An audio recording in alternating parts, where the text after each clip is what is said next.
ꯍꯧꯖꯤꯛꯇ ꯐꯪꯕ ꯄꯥꯎ ꯑꯃꯒꯤ ꯃꯇꯨꯡ ꯏꯟꯅ ꯉꯔꯥꯡꯗꯒꯤ ꯆꯨꯔꯛꯂꯤꯕ ꯅꯣꯡ ꯑꯁꯤꯅ ꯏꯝꯐꯥꯜ ꯋꯦꯁ ꯗꯤꯁꯇ꯭ꯔꯤꯛꯀꯤ ꯃꯅꯨꯡ ꯆꯟꯅꯂꯤꯕ ꯂꯩꯈꯤꯟꯊꯕꯤ ꯁꯥꯟꯇꯤꯄꯨꯔꯒꯤ ꯌꯨꯝ 6 ꯁꯛꯃꯥꯏ ꯇꯨꯔꯦꯜꯒꯤ ꯏꯆꯦꯜꯗ ꯆꯦꯟꯊꯈ꯭ꯔꯦ꯫ ꯍꯥꯏꯔꯤꯕ ꯌꯨꯝ 6 ꯑꯁꯤꯒꯤ ꯃꯅꯨꯡꯗ ꯍꯟꯗꯛ ꯏꯀꯨꯏ ꯀꯨꯏꯗꯅ ꯂꯨꯍꯣꯡꯅꯕ ꯁꯦꯝ ꯁꯥꯔꯤꯕ ꯌꯨꯝ ꯑꯃꯁꯨ ꯌꯥꯎꯈ꯭ꯔꯦ꯫ ꯃꯐꯝ ꯑꯗꯨꯗ ꯂꯩꯔꯤꯕ ꯏꯂꯤꯠ ꯇꯤꯚꯤꯒꯤ ꯑꯦꯗꯤꯇꯔ ꯖꯤꯠ ꯅꯤꯡꯉꯣꯝꯕꯗꯒꯤ ꯃꯔꯤꯛ ꯆꯨꯝꯕ ꯄꯥꯎꯗꯝ ꯇꯥꯃꯤꯟꯅꯁꯤ꯫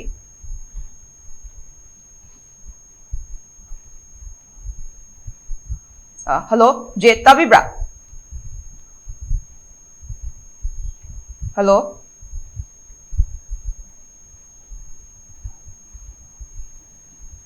Hello, Jit Tabibra?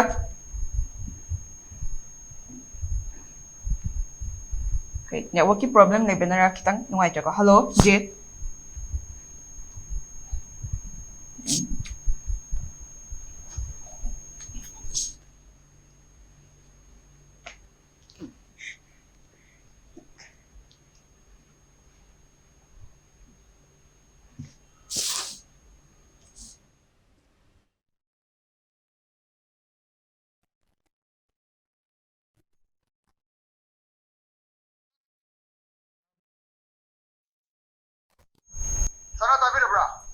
Tazare sir. Okay. Sir, hajik ngasi ngarang dagi leptana akhoi churakliba nonggi fibam sida akhoi Manipurda leiriba tongan mafam singda akhoi relief camp ta pawda ising thumjinduna leiba yadana leinari amadi truck fobo ondhadana akhoi khudong chadaba fibam amada leibiri aduga hauze akhoi gi jitna leiriba mafam asida kari khudong chadaba thengnari kari thengnari habadu khitang pawdam thambiyo. Koi Imphal West District manung ten leba lamcha tiang gi sumanung leba Sengmai national leba koi Lekinthabi Santipurdani aduga si manakta koi Sengmai dam haidana dam macha ama sai masi dam si koi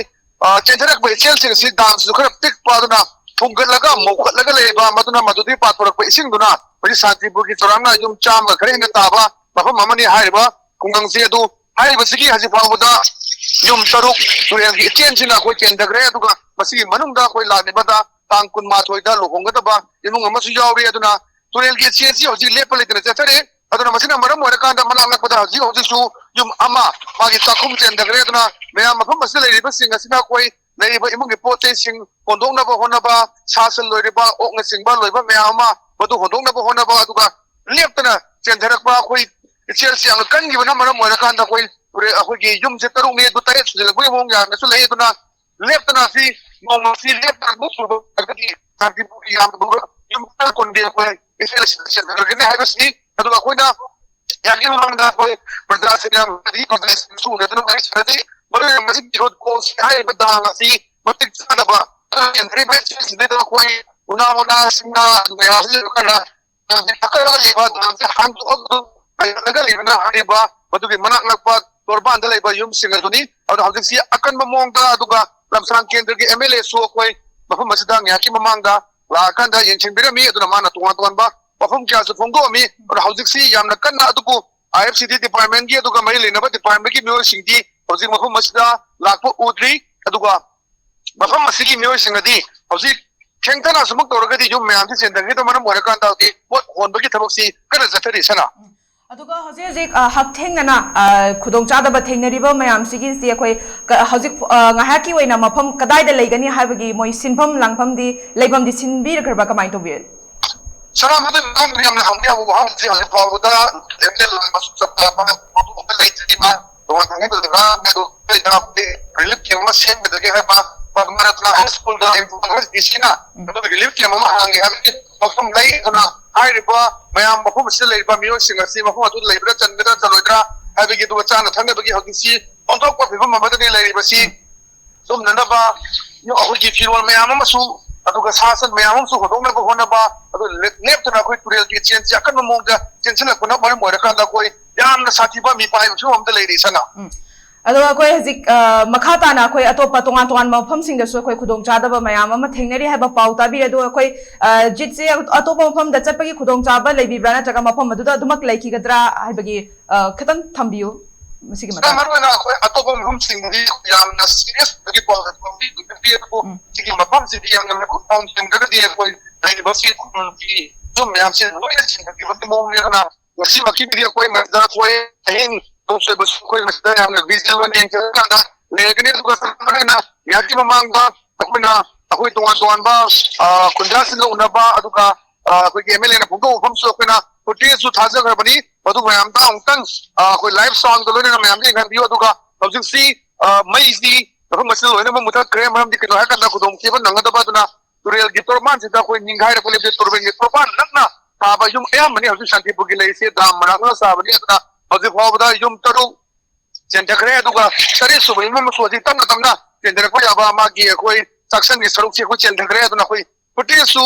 ꯃꯌꯥꯝꯗ ꯊꯥꯅꯕ ꯍꯣꯠꯅꯖꯒꯦ ꯑꯗꯨꯕꯨ ꯁꯤꯗꯩꯗ ꯑꯩꯈꯣꯏ ꯃꯩ ꯐꯪꯗꯕ ꯑꯗꯨꯅ internet की खरा खुदोंचानब खरसु मायोंगरी अदुना मरम ओरकांदा कोई व्यूअर्सिंग दा जी यामना फजना फुटेज पीवदि ngamde अदुबु कोई लेफ्टना कोई मयामदा कोई लेरिबा शांतिपुर की फिबम होजी निहाय रेबा मथंग मथंग जुम तरु सो फार अदुगा तरे सुबा जुम सु जी चंदेबगी मोंग दे लेरि सना ओके थागा चरीजित मखाताना अदुमक चेक्शन लेबियो कोई मखाताबा अपडेट अदुमक लोगजरके अदुगा मफम अदुगी ओइरिबा फिबम सिगी मतांगदा कोई फुटेज सिंग अदु कोई हजि उतम तौजरके थागा चरीजित सना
Tangsu ya mama sati pun lagi tori kai thono kai tori hoi relief ke kam hang ki ko thabi ko expansion la ka to ya ba ki kari thoda ko le ke ab pre course arrangement ke lord ke tab jo okay ka koi naam sini minor irrigation ki moi ni makha da lai bani aduna minor irrigation ki engineer sing ka sai angan bada mula me hoji ka mo moi la ni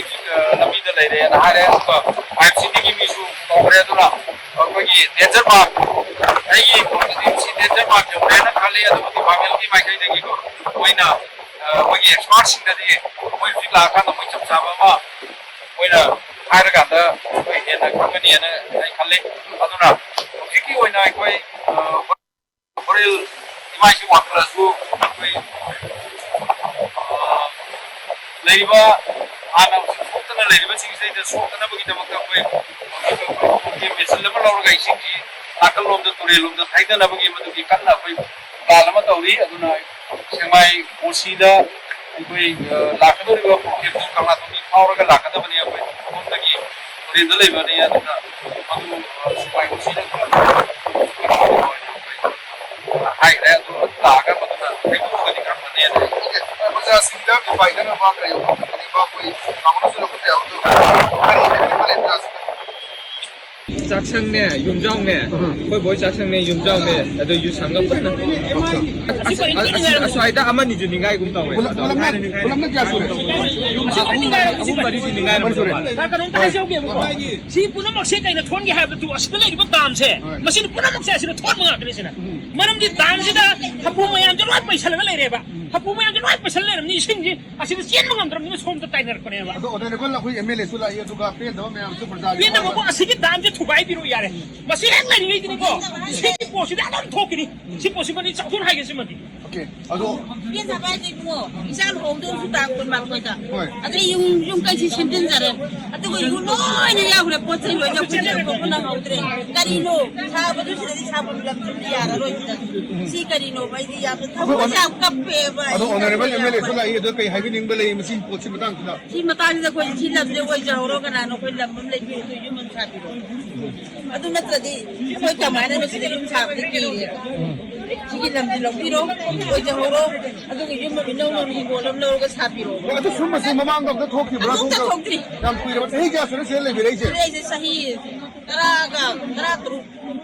sure. 시 पता तारगा तुम ले Pata taraga lay bani. बने बने को कम सांग केंद्र की मनम चली बनी Oh, चली बनी. आदो हजी पानी बसी आदो ऑनरेबल एमएलए सुला ए आदो करी हाइबिनिंग बगे हाइबिनिंग बतो भजन हाइबियो Ay nung sa jay bunga imene da hay se sige lam jinoy ko jahoro ano wala mam ne yun sabiro luhong man ang nabasin ni ina kamay na luhong hay dokte lo biyo तांग को माथो दलो होंगे दम नि मतम से लेत्रे आदो दी दुन की तांग को माथो दनी नो होंगे सुका मतम से लेते आदो ना अजी प्रेसिडेंट जुरी प्रेसिडेंट की मिंग ले फंग हाइबियो आई 산지 부시다 저번에 산지 포 스포팅 또 president 원래 저번에 아주 지금까지 사이 나랑 우리 신시 이마지 작은 거 해결했더라 아들이 저희가 눈들 꿈마 신경 야오게 아주 끝나 거의 뭘 저러면 호러더라 아니 뭐 좀내 hombre 때더라 우리 가이드 들을 것이 거의 동력 집권 호러리 거기 केंद्र 시기에 거기 가이 국민들이가 거기 나 지금 무슨 나가잖아 어영을 진행이 와 바뀌는 거 아니 뭐는 노래나 아니 뭐 시들레 뭐좀 뭐 하면 들레 뭐좀 뭐시들 가장 많은 놈들 가장 하이더라도 좀 아니야마고 야 그래 어떻게 홈수가 따로 수고 주어지 시작할 민다이 봐 그래 아두나 마상 심지나 남지나 말은 뭐랄까 남기 사글이 뭐 공시 역궁 뭐 아들이 심지나 전달할 거야 그게 심지나 전달할 거야 그게 우자우가 발전자가 받쳐려가 내려간다 심지 군지 이마이 아칼라가 그래 여기 군지 양변 군지 뭐 돌아 면적으로 아두는 남지 뭐지 아노 보면 다음부터 받는 선만들이 사람들이 되고 것이 엔지 담봉감들이 농지력들 주로가디 그 군지모디 내가 와면 너니 하비죠 그 가져비 것이 머리 내는 비박나 가락하나 혼업이드나 더영 혼업이드나 그거는 손다 와나 능이바시 그만이나 소고봉 넣은 거 되게 하지 그 우리 딸들이 좀 머리 내는 거 그누가 상상진이 하고 머리 내는 거 오늘 심가로 सरकार나 또 우리 아바 용비 아바 अधूरा इंगजनी है विषय से समझता ओके अजी लेका के दु क्लब की प्रेजेंस ले बनी अजी हमने हम जो दिन गायरे को जी जुम तरुक सुग्रेन है ऐसी अजी मैम पूरी बसनी मैम पानी बसी कोई दाम जी लोग क्यों है बसी दुना कोई अगर एमएलए से सु कोई के जुम से आदा पूरे जी मैम पूरी बसनी जो कोई जुम तरुक सुरे जी धनी पुगले से